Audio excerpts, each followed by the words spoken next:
Everyone is fleeing left-wing controlled places in the United States. Refugees. Refugees, yeah. It's quite interesting to watch because it's like, well, you voted for this. You were like, yes, I do believe Black Lives Matter. I do believe in redistributive policies. We do need to save the planet. It is destroying my business. It is destroying my neighborhood. Crime is out of control. Nothing exists here. This has turned into a desert now. I'm going home. Godwin's law, but there were actually a small group of Jews who used to go to Hitler's rallies in the early days. Really? Yeah. And like meme energy. Jews for Hitler. Yeah, they used to chant jokingly, "Down with us," and then they realized he wasn't joking, and they no longer attended the rallies. No kidding. And they left the country. Okay, well, I mean, I don't think it's quite that extreme. No. I think this is people moving and making decisions based on their own personal interests, which is sensible. After voting against their own interests. Well, yes, but what they were doing is voting in line with a dreamy, idealistic state of affairs that will never exist, in which it turns out that human beings are innately good, and if you allow them to commit as much, and the most good, in fact, are the criminals, right? That's how you know they're good. Yep. And so, obviously, them committing crime isn't because they're terrible people who don't care about other people's hard work or security. What it is that everyone else is evil and the criminal is good. And so we have to treat the criminal with the softest touch we can, and everyone else can just flee to the hills, or Florida and Texas in this case. Yeah, not much of a hill. No, flee to the swamps then. But that's amazing, isn't it, actually? Yeah. The swamp and the desert are the two places Americans want to move to. The lush lands of New York, everyone's leaving. Yes. But that's because of the way that these places are governed. I mean, that's how bad it's going to be. That's how bad socialism is, yeah. But before we go on, go sign up on lotus.com. We've been demonetized, so help us keep the lights on by watching Brokenomics episode 16, The Economics of Lockdowns. Because, of course, how did lockdowns play out in America? Oh, the tyrannical left. Like, yeah, brilliant. Everyone in California, I think they still wear masks in, like, New York.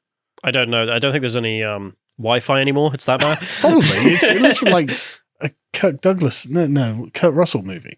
But I still can't visit America because of the vaccine thing. I'm unvaccinated, so I'm not going there. But anyway, so let's begin with Chicago. Everyone's favorite place, the jewel of Illinois, I think it is. Someone the other day, I think we were listening to the Disney shareholder meeting. Someone called from Chicago and called it the comeback city. It's like, really? It's really coming back up. It's one day. Maybe they're just begging people to come back to Chicago. But it's like the Indian meme, superpower by 2050.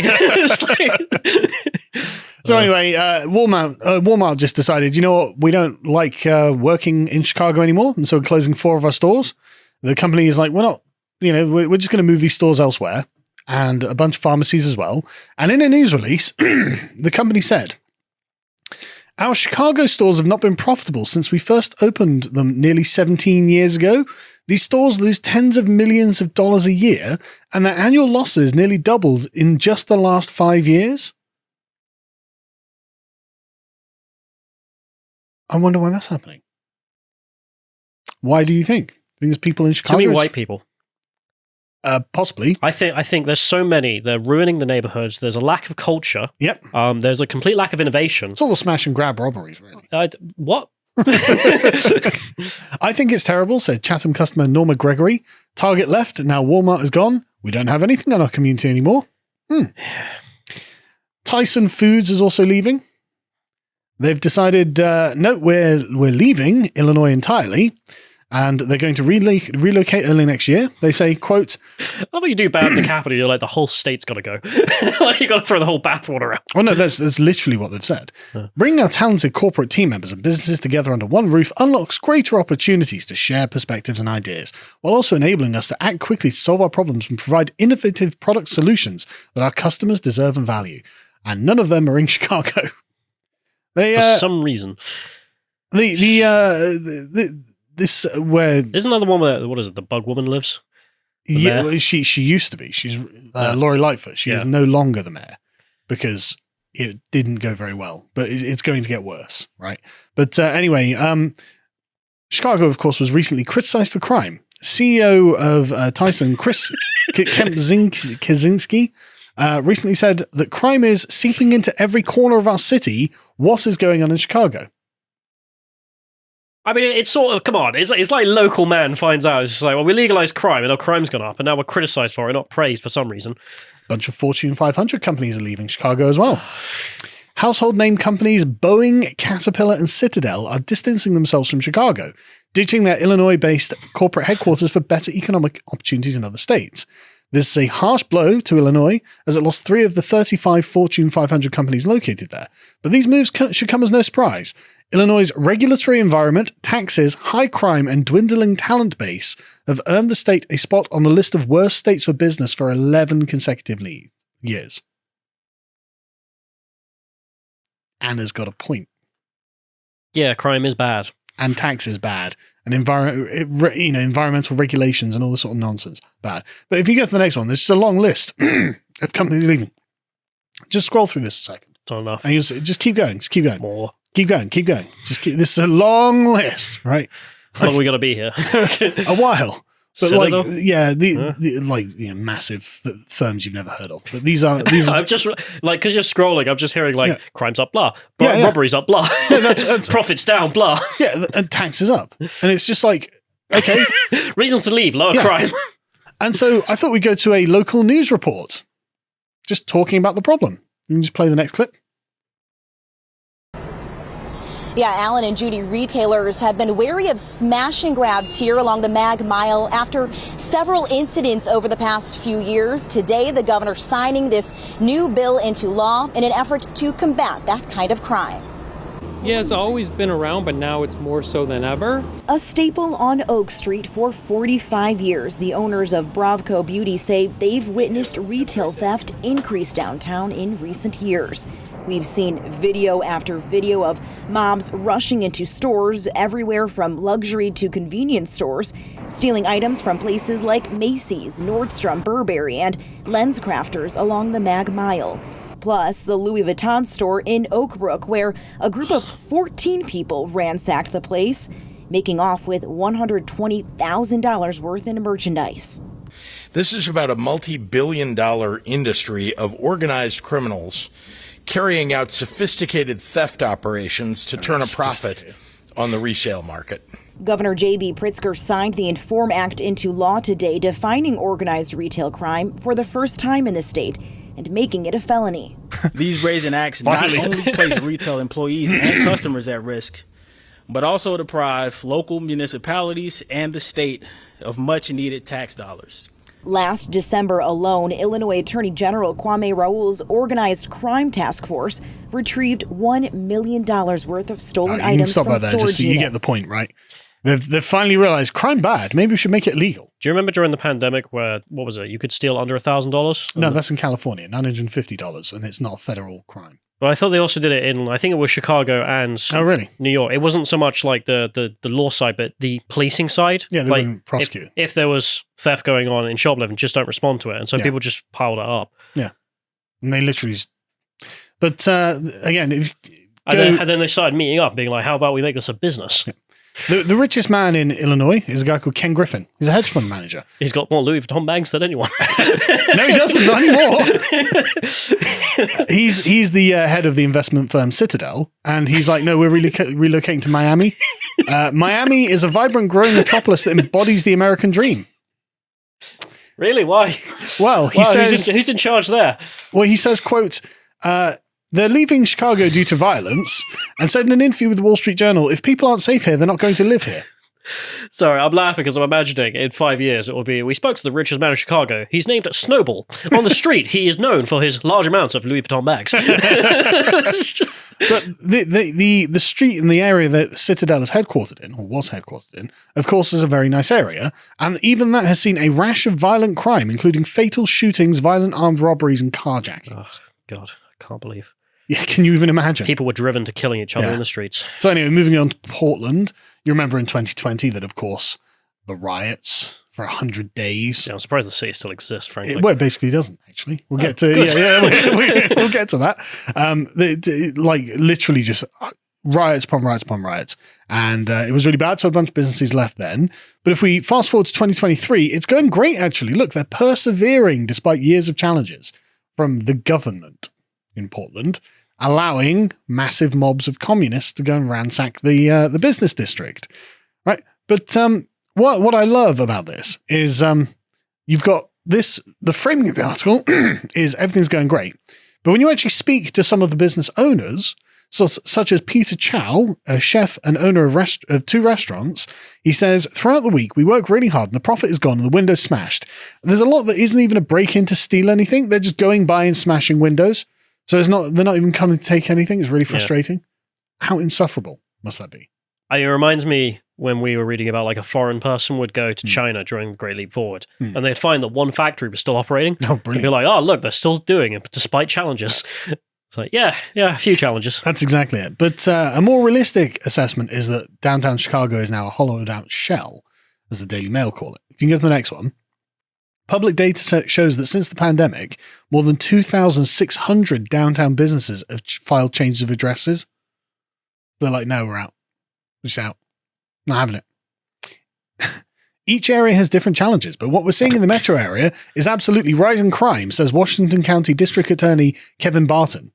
Nike, whose HQ was in nearby Beaverton, also had a long-standing community store that was closed because shoplifting was out of control. The store owner put up a notice explaining the decision to close. Our city is in peril. Small and large businesses cannot sustain doing business in the city's current state. We have no protection or recourse against the criminal behavior that goes unpunished. Do not be fooled into thinking that insurance companies cover the losses. We have sustained 15 break-ins and not received any financial reimbursement since the 3rd. Bro, they're insured. Don't worry about it. No, you're ruining your own communities. They're all going to leave.